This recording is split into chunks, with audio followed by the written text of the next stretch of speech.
In 2007, a quiet hillside town in Perugia, Italy, was thrust into the global spotlight when British exchange student Meredith Kercher was brutally murdered. What followed wasn't just a criminal investigation, it was a media circus that would entangle Amanda Knox, a young American student studying abroad, in one of the most sensational and controversial trials of the 21st century. Amanda Knox's story is more than just a murder case. It's a tale of cultural clashes, questionable police tactics, and a press machine hungry for scandal. For nearly a decade, she went from exchange student to convicted killer to a symbol of wrongful accusation, all while the world dissected every detail of her life. In this video, we're diving into the case of Amanda Knox, what really happened in Perugia, how the investigation spiraled, and why this case continued to spark debate to this very day.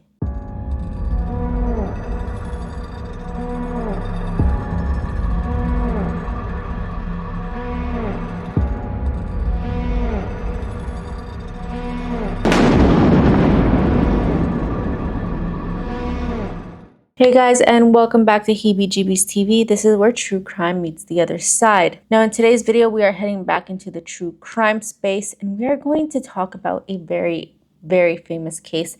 It was one that took over the headlines when it first happened. I remember when this story took place, everyone everywhere was absolutely talking about it, and it was, of course, the Amanda Knox story. And it was very hot and cold. Majority of the people on the Western side, I feel, truly believed she was innocent, while people over in Europe believed that she was completely guilty. Now, we're going to get into the nitty-gritty of what happened in this case. And while I think a majority of people today truly do believe in her innocence, the case serves as a huge lesson, not only in the importance of conducting investigations with morals and ethics, but it also serves as an example as to what can truly happen when you falsely accuse someone of something they did not do. Now, one thing I think is important to highlight before we dive into Amanda's case is that it does not stand alone. It highlights a much bigger issue. Around the world, countless people are wrongly accused, convicted, and left to fight for their freedom against flawed investigations, unreliable witnesses, or broken justice systems.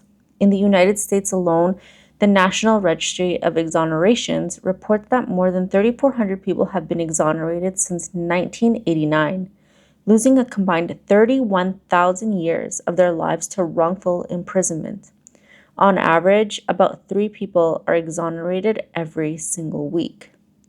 And I know that might not seem like a lot to you, but trust me, that is when you take into consideration how many innocent people are literally behind bars, losing their life for absolutely no reason. And this isn't just an American problem. Studies in the UK estimate that as many as 1% of prisoners may be innocent. While in countries with weaker legal protections, wrongful convictions often go unchallenged entirely. Global organizations like the Innocence Project have uncovered how false accusations, false confessions, flawed forensic science, and prosecutorial misconduct can destroy lives. Amanda Knox's ordeal may have happened in Italy, but her story resonates absolutely everywhere because it could happen to anyone, and it could also happen to you. And let me say this, I personally feel that there is a very special place in hell for people who falsely accuse another person while knowing the truth, while knowing that their statements are absolutely riddled with lies and manipulation of their story to fit a destructive narrative. Not only are you ruining that person's life, that innocent person's life, you are also destroying lives adjacent to theirs, wasting court time, wasting taxpayer dollars, all to fund a selfish lie. And in my opinion, these people should be punished just as aggressively as their intended target. Because if we continue to allow this sort of behavior, it sets a very dangerous precedent, in my opinion, where if you allow these people to do whatever it is they want to do, it tells everyone that if you are able to manipulate information and throw a big enough tantrum, you'll get away with it and you'll get exactly what you want, which is the complete opposite of what the justice system is supposed to do. So let's get into the story. Who were these girls before 2007? Before her name became a headline, Amanda Knox was simply a 20-year-old student from Seattle with big dreams and a curious spirit. Friends described her as free-spirited, quirky, and adventurous, someone who loved to laugh and wasn't afraid of trying new things. In 2007, she left the familiar comfort of home to study abroad in Perugia, Italy, hoping to sharpen her Italian, immerse herself in a new culture, and live out the kind of once-in-a-lifetime experience many young students dream about. To Amanda, this was meant to be a year of growth, exploration, and independence. Meredith Kercher, or Mez, as those closest to her called her, was a 21-year-old from South London. She was bright, thoughtful, and warm-hearted, the kind of person people naturally gravitated towards. Meredith was studying European politics and Italian at the University of Leeds, and like Amanda, she came to Perugia in 2007 for a year abroad. To her, Italy was a chance to fully embrace a culture she loved, improved her language skills, and build memories far away from home. She stayed closely connected to her family, often sharing stories of her life in Perugia, and was admired by her peers for her maturity and kindness. Though these two girls came from completely different countries and backgrounds, Amanda and Meredith were brought together by a chapter in their lives. Two young women living abroad, eager to embrace the adventure of Italy. However, neither could have known how their time in Perugia would become part of one of the most infamous cases in modern history. On September 10, 2007, Amanda moved into the ground floor apartment of Via della Pergola 7 with 3 other women as roommates, and one of them being Meredith. This was also the first time the two of them had met one another. Although both had very different personalities, the two of them got along very well. It was more of like a yin and yang situation. They just complemented each other very nicely. Then there were a few guys they hung out with, including a man named Rudy Guerre, who also was a basketball friend of Meredith's boyfriend at the time, Giacomo Silenzi. Now, around the same time, Amanda had gotten a job at a local bar named Le Chic, which was owned by a Congolese Frenchman named Patrick Lumbumba. She realized her classes were not as intense as she thought they were going to be, so this resulted in her having a lot of spare time. So she decided to get a job on the side to make some extra cash. On October 25th, Amanda and Meredith had gone to a recital at one of the universities in town. But during the intermission, Meredith said that she needed to leave, and so Amanda stayed behind to watch the rest of the show. It was there during the intermission where Raffaele Sollecito approached Amanda and sparks flew between them. It was a whirlwind romance and it progressed very, very quickly. That evening, Raffaele spent time at the bar where Amanda worked, chatting with her during her shift, and at the end of the night, they went home together to his place. For the next week, the two of them were basically inseparable. They were attached at the hip, and Amanda only really went back to her apartment if she needed to get something, if she needed to take a quick shower. She spent most of the week with Raffaele. November 1st, Halloween had just passed. The festivities were over, and Amanda and Raffaele were spending the day together at his place. Later that evening, Amanda was supposed to go to work for a night shift. However, right before she was supposed to head into work, she got a text from her boss. And in the text, he essentially tells her that because the festivities were now over, Halloween was the night before, he wasn't really expecting November 1st to be busy at all. So he told her to just stay home and not to worry about it. This was great for Amanda because she really didn't feel like going into work that evening. So she replies back to his text message in Italian saying, "Ci vediamo tardi, buona serata," which in English literally translates into "see you later, good night." However, this would later prove to be a point of contention in this case simply because of a misinterpretation. That evening, Amanda and Raffaele would spend the evening together. She said that they had spent the evening cooking, making dinner together. They had also watched the movie Amélie, and eventually they dozed off and went to bed and turned off their cell phones. The next morning, Amanda said that she needed to head back to her apartment. She arrives, and the first thing she notices is that the front door was left slightly open. This was odd, but not a complete red flag to her. Maybe she figured that someone accidentally left it slightly open on their way in or out. Not a huge deal. Her two other roommates were out of town, and Meredith was nowhere to be seen, but her bedroom door was closed. So, seeing nothing to worry about, Amanda goes into the bathroom where she finds a few drops of blood in the sink. Initially, again, she brushes this off. She thinks that maybe one of them had a nosebleed, maybe a paper cut. Again, not a huge red flag. So she hops into the shower, does her thing, and then when she finishes, she's about to get out, but she puts her foot out of the shower onto the mat on the floor. And that's where she sees more blood on the mat. Now, at this point, she starts to get some chills. She starts to wonder, why is there so much blood? The front door was open. This is a little bit weird. But again, she has not fully started to freak out at this point. So she gets out. She starts to dry off, get dressed, but then she turns and looks at the toilet. And that's where she sees that there was a piece of feces still in the toilet unflushed. And it was at this point where she completely freaked out because she knew that none of her roommates would ever leave the bathroom in this condition. She immediately felt like there was an intruder in the home. So she calls Raffaele right away, and he's only about a 5-minute walk away. And he gets to the house. She also calls her mom, who tells her to call the police. Raffaele quickly arrives at the home, and they notice that there was also a broken window in another room, suggesting that maybe there had actually been an intruder in the house. They then try to call Meredith, but all of the phone calls go unanswered.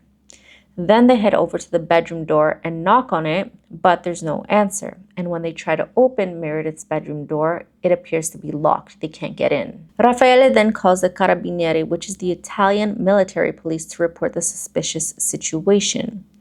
Shortly after that, 2 postal police officers arrived with 2 cell phones they had found in a bush about half a mile away, both of which were Meredith's cell phones. Although they were registered to one of the other roommates, Meredith was the one that was using them.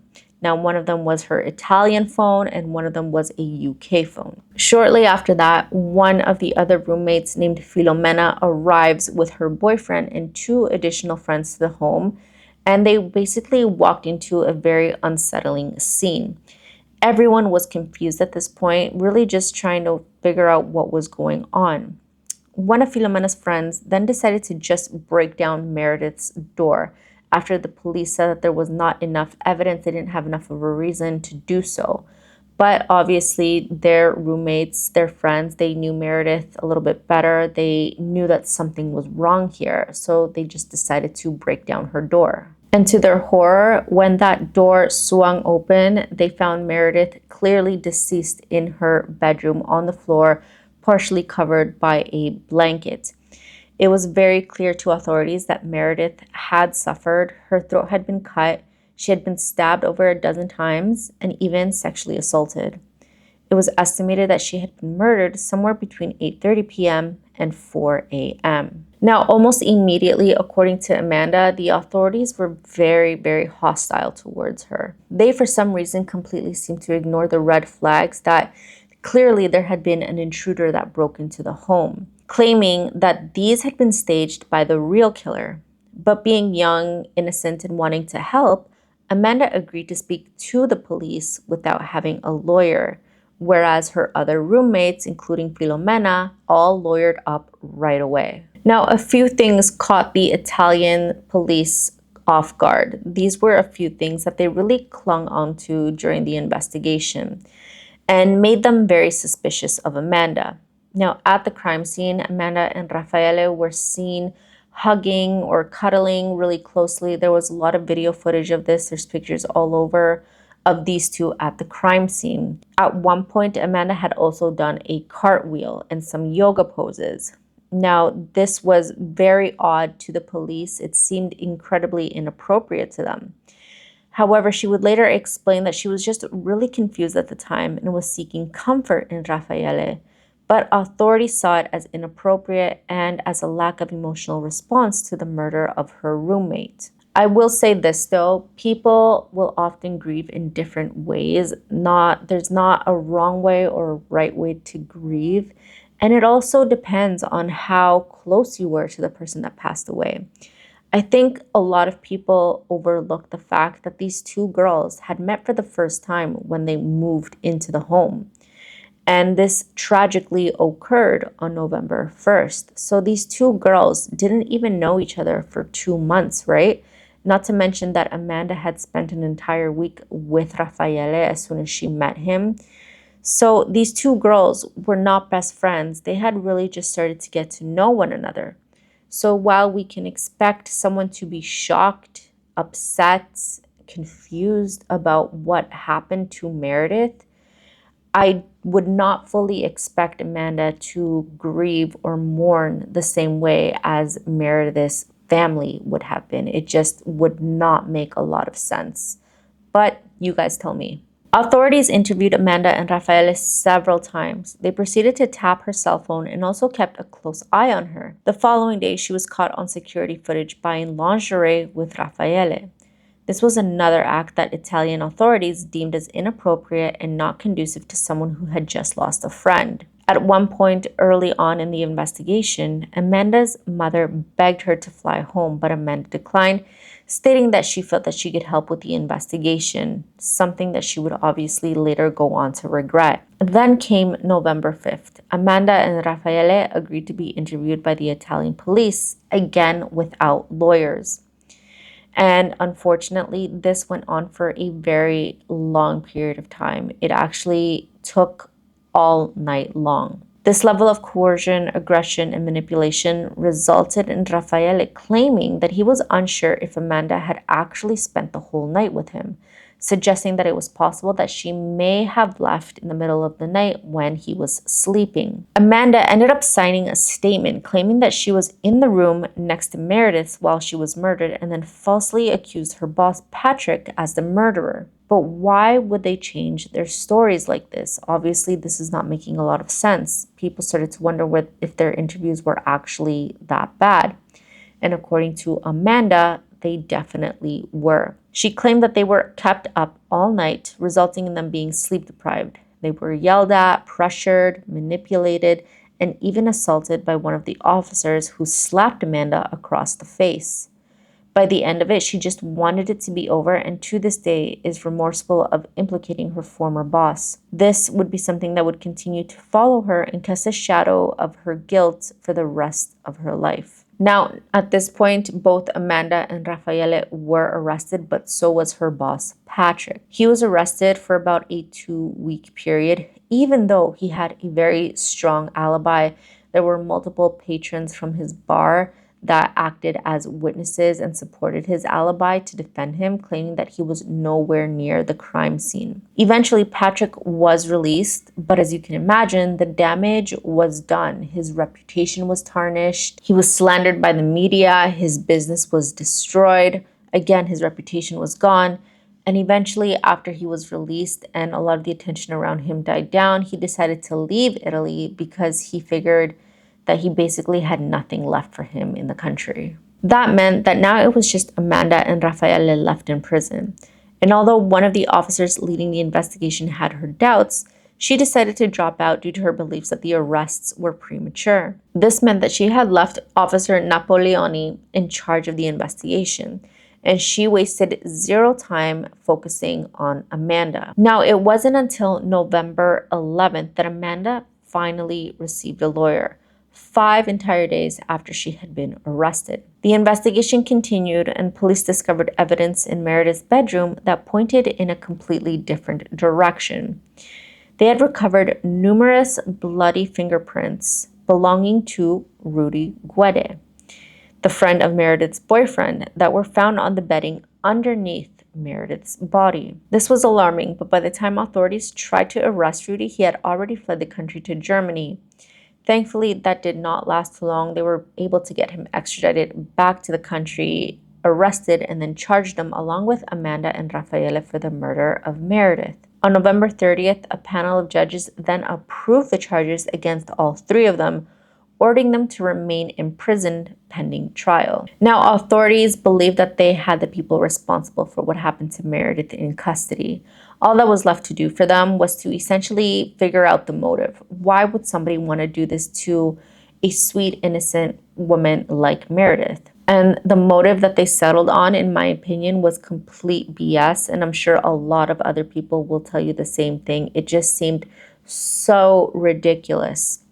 They suggested that Meredith had been murdered in a satanic ritual. Quickly realizing, though, that this theory wasn't going to work because of how ridiculous it sounded, they pivoted and changed their stance to a drug-fueled sex game gone wrong. Now, I'm sure you're all asking, well, how did they come to this conclusion? What sort of evidence led to this?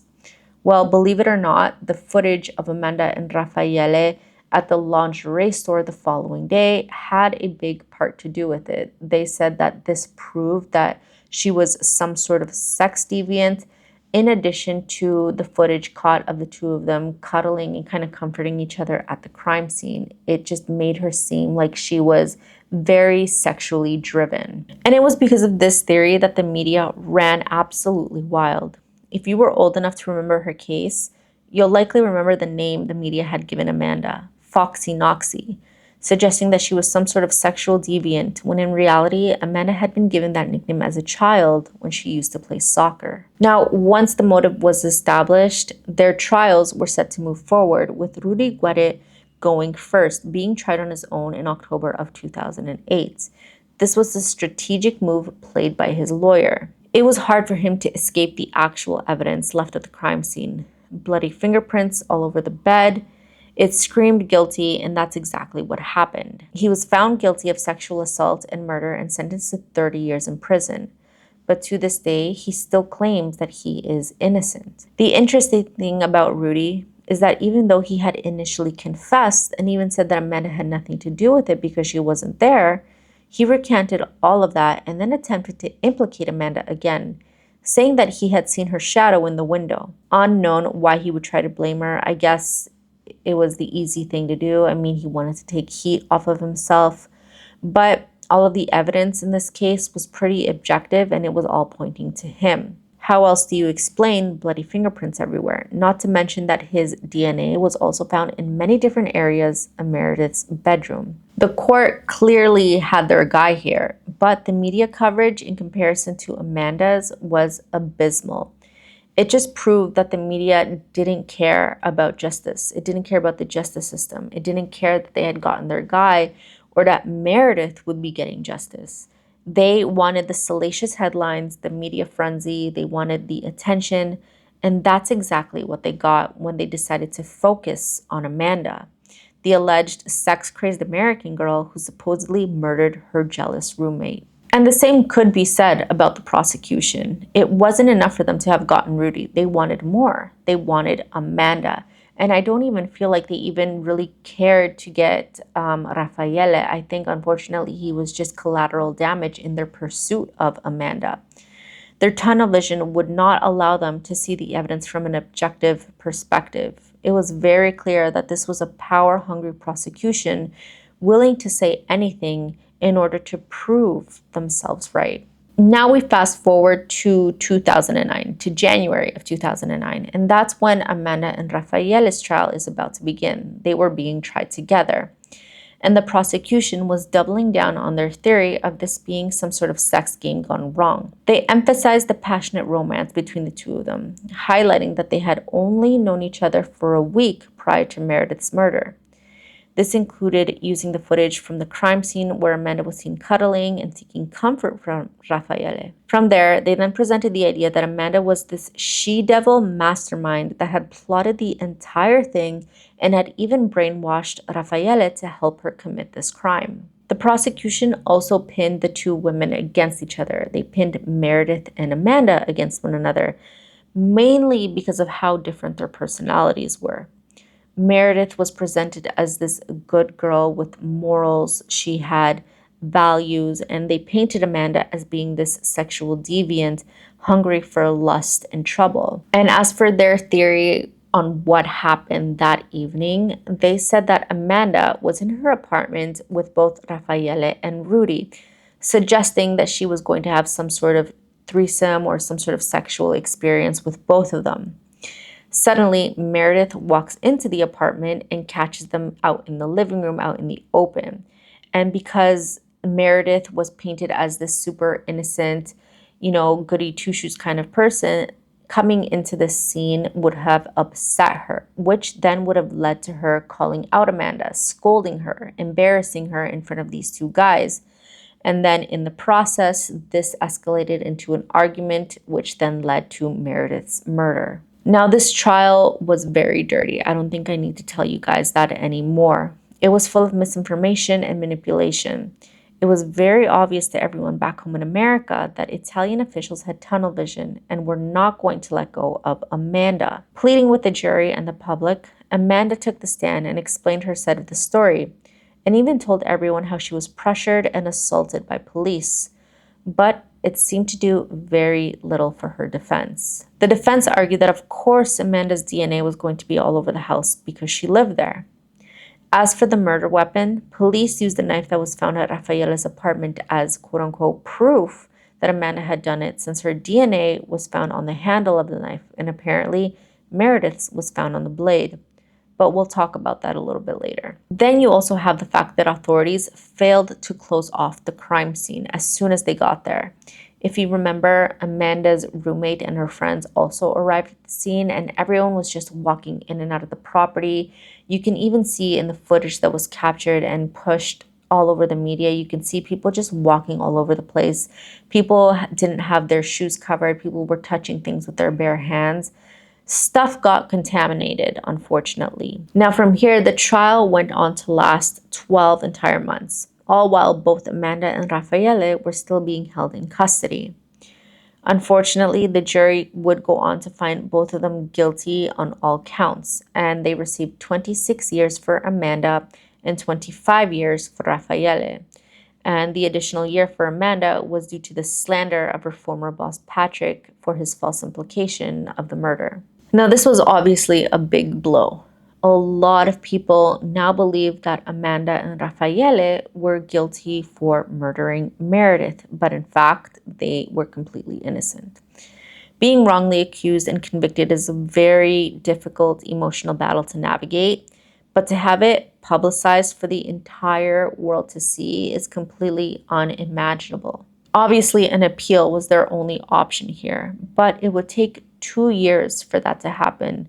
And the entire time they waited, they had to spend it in prison. When Amanda and Raffaele appealed their convictions in 2011, the court allowed a fresh independent review of the forensic evidence that had sealed their fate at the original trial. 2 items in particular stood out: the kitchen knife and a bra clasp. Okay, so let's go back to the kitchen knife that I referred to earlier. Prosecutors claimed that this was the murder weapon found in Raffaele's apartment, with Amanda's DNA on the handle and Meredith's on the blade. But during the appeal, independent experts from Sapienza University in Rome re-examined the evidence, and they found some serious and questionable issues. The supposed trace of Meredith's DNA on the blade was too small and degraded to be reliable. It was more likely that this was some sort of cross-contamination rather than DNA evidence left behind from Amanda actually having touched this item. The knife also had no traces of blood, despite the brutal nature of the crime. Experts also pointed out that the size and shape of the blade didn't even match the wounds on Meredith's body, raising further doubts. Then there was the bra clasp. The second piece was a bra clasp cut from Meredith's bra, found weeks after the initial crime scene search. This piece of evidence was literally left in Meredith's bedroom, where people were in and out, walking all over. It was left behind for, I think, 40-some days. Prosecutors argued that it carried Raffaele's DNA, tying him to the murder scene. But again, there were problems. The clasp was left on the floor of Meredith's room for 46 days before being collected. Again, like I was saying, it was exposed to dirt, dust, countless investigators walking in and out. Video of the collection process showed investigators handling the clasp with dirty gloves and moving it around improperly. Independent review concluded the DNA sample was highly contaminated and could not be considered reliable evidence. These revelations were obviously devastating to the prosecution's case. Without strong forensic links, the theory that Amanda and Raffaele were directly involved began to unravel.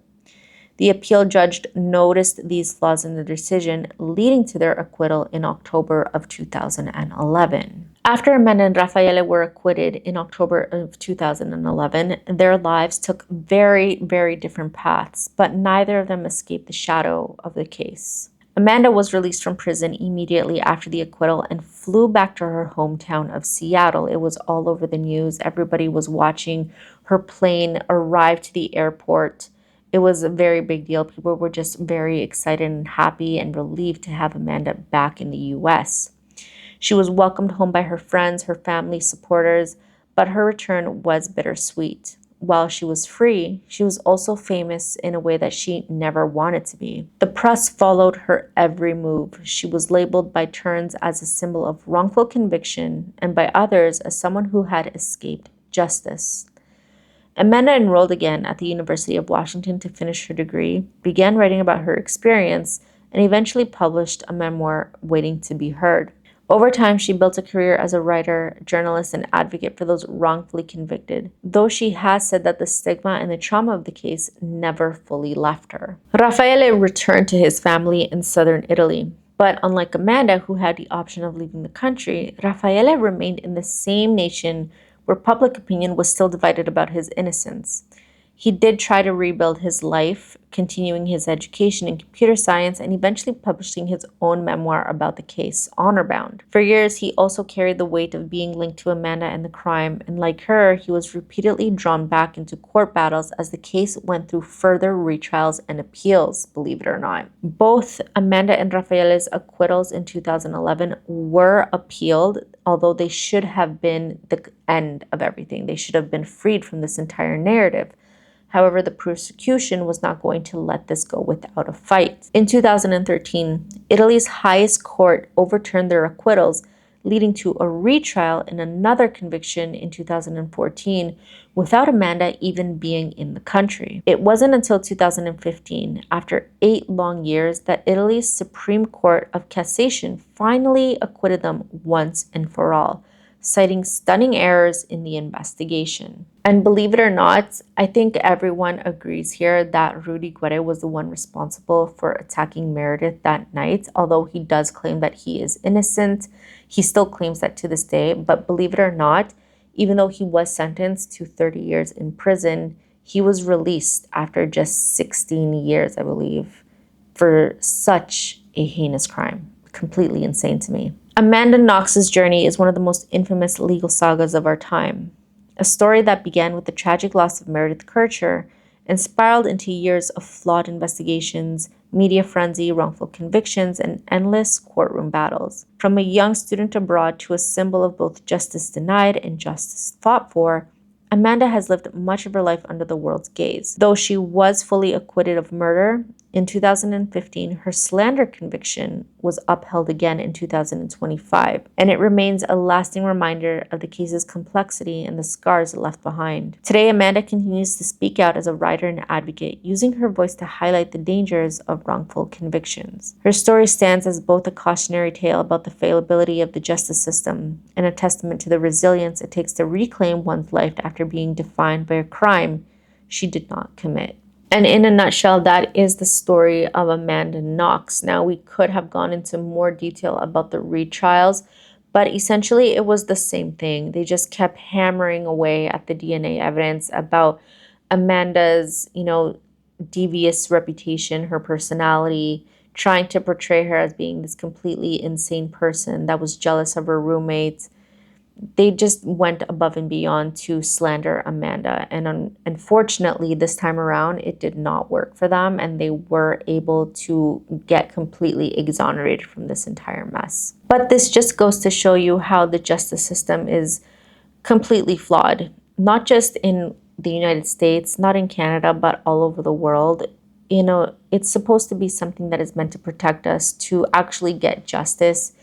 But unfortunately, if you have a narrative that people are willing to believe, if you have lawyers that are willing to lie for you, If you have people that are not willing to look at the evidence objectively, it's very easy to manipulate the justice system, and unfortunately, it can ruin people's lives. So that's going to do it for today's video, guys. Thank you so much for joining me, and I will see you in the next one.